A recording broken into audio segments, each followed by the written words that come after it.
Hey, salut, c'est Cyril pour Moko Fishing. Aujourd'hui, une petite mission vite fait, bien fait.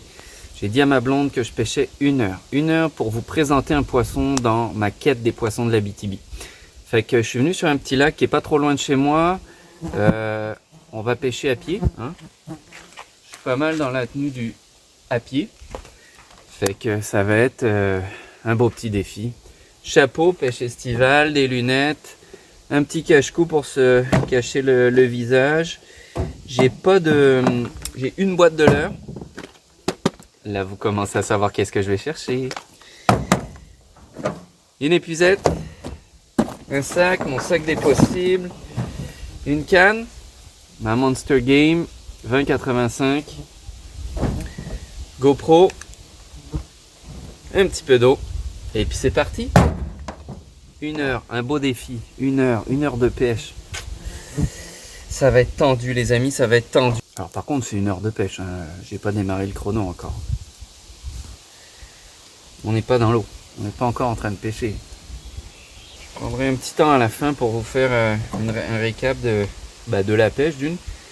Puis si j'ai réussi à prendre le poisson que je veux pour ma quête des poissons de l'Abitibi, je vous donnerai un petit peu des petites choses pour le reconnaître facilement. Vous allez voir, c'est un poisson que la plupart connaissent, mais quand je regarde les réseaux sociaux, je me rends compte que il y a quand même pas mal de monde qui ont de la difficulté à identifier leur poisson.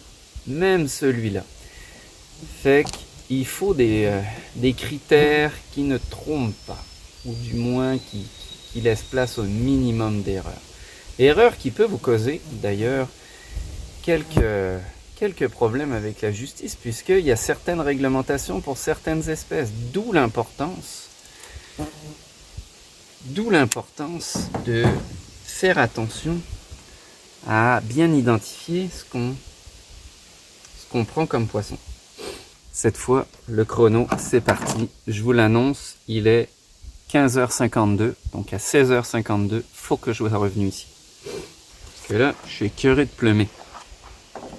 Ça fait-tu assez pêche de vacancier, ça, pêche de touriste? Avec...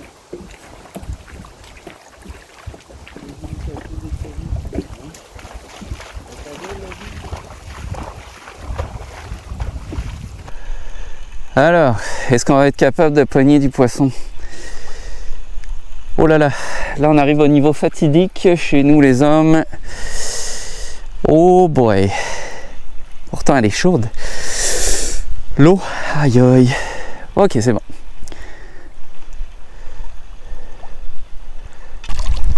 Là on voit du beau gros potamo. Il est bien développé là. Oh yes. Oh, décroché. Décroché. Oh, une attaque assez violente, merci.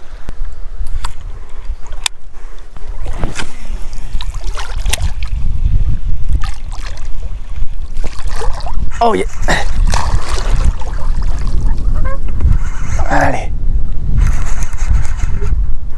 Ça donne des bons coups de tête, ça n'a pas de l'air gros. Ouais. Beau petit saut, merci mon pote.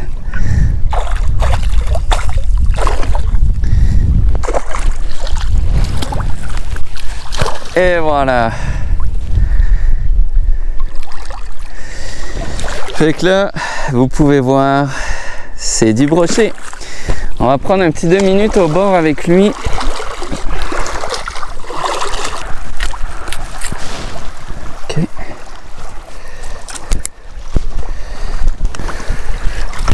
Donc, un petit poisson. Vous pouvez regarder ici sur la joue, je ne sais pas si vous allez bien le voir, mais il y a des écailles. La joue est complètement pleine d'écailles. Et en dessous, il y a ce qu'on appelle des pores. Donc 1, 2, 3, 4, 5. Il y en a 5 de chaque côté pour un total de 10. Ça, les amis, ça permet de distinguer le brochet. L'autre affaire, c'est qu'on voit que les taches sont claires par rapport à la robe. Allez mon pote.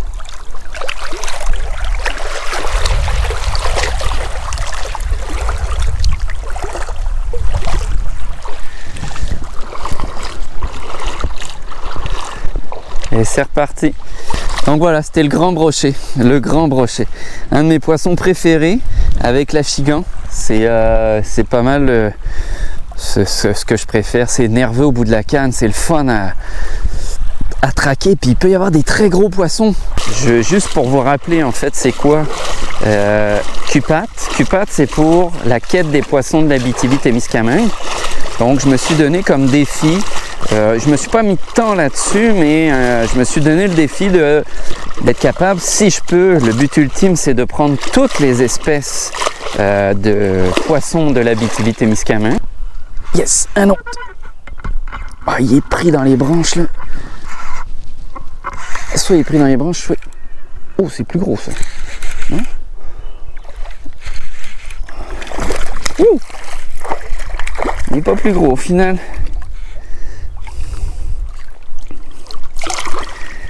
Donc un autre, même taille, même gabarit. La taille, la grosseur ne veut rien dire. Vous pouvez prendre des brochets très gros hein, en Abitibi. Je peux vous montrer quelques photos. Là, il y a des poissons hallucinants, là, même dans le nord du Québec. Des brochets qui peuvent mesurer 1m20, 1m25 et plus. D'ailleurs, il y a un brochet qui a été sorti en compétition il n'y a pas très longtemps, 1m40. 1m40, t'imagines, c'est fou là, c'est gros là comme poisson, c'est long. Je sais pas trop ce qui s'est passé.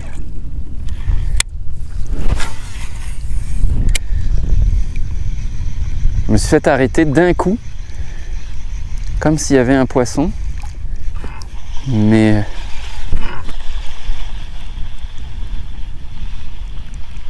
rien. Il suit. Ah, il suivait. Je pense pas que vous l'ayez vu là avec les reflets. Je sais pas s'il est encore là.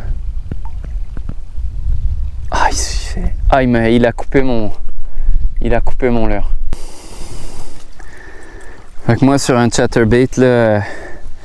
J'aime vraiment beaucoup les virgules. Je trouve que ça fait vraiment penser à un serpent quasiment. Là. Mais vous pouvez mettre un shad là-dessus. Vous pouvez mettre pas mal de leurres. C'est le bordel là-dedans. On voit qu'il y a deux espèces de potamo. Une espèce de... Donc le potamo avec des grosses feuilles. Puis un potamo avec des petites feuilles comme ça. Je pense que j'ai le goût de me gâter.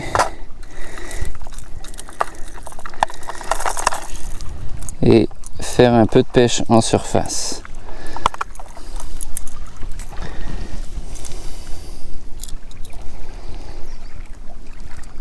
Avec un Whopper Plopper.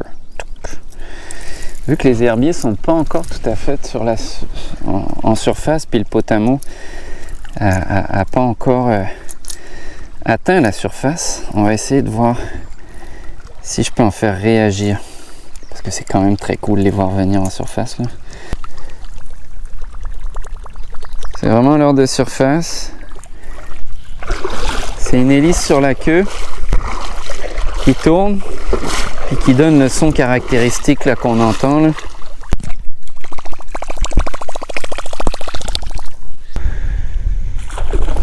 Eh ben, il suffisait de dire que ça marchait pas pour que ça marche.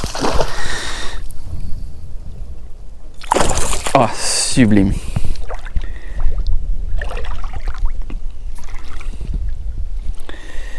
Il est un poil plus gros, on est plus dans le... peut-être dans le 60. Ok.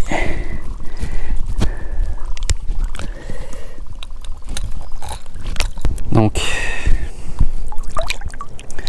là on a un spécimen un peu plus gros.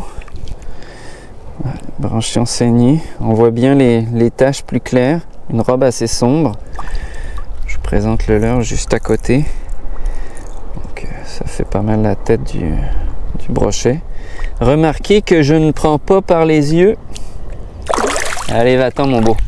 C'est vraiment des pêches le fun. Hein. On les voit sauter hors de l'eau ou juste le leurre disparaître des fois. C'est surprenant. Oh malade! C'est surprenant. Le leurre disparaît. On dirait qu'ils sont juste venus gober en dessous. Plouf, l'aspiration de l'eau. Et un poisson un peu plus petit ici. Et le leurre disparaît dans leur gueule. Alors peu importe que ce soit brochet, achigan. Contrat rempli, 1 heure de pêche, du poisson. Je vous ai montré une espèce que j'avais pas encore prise sur ma quête des poissons de la BTB. Petit coup de cœur, le Whopper Plopper.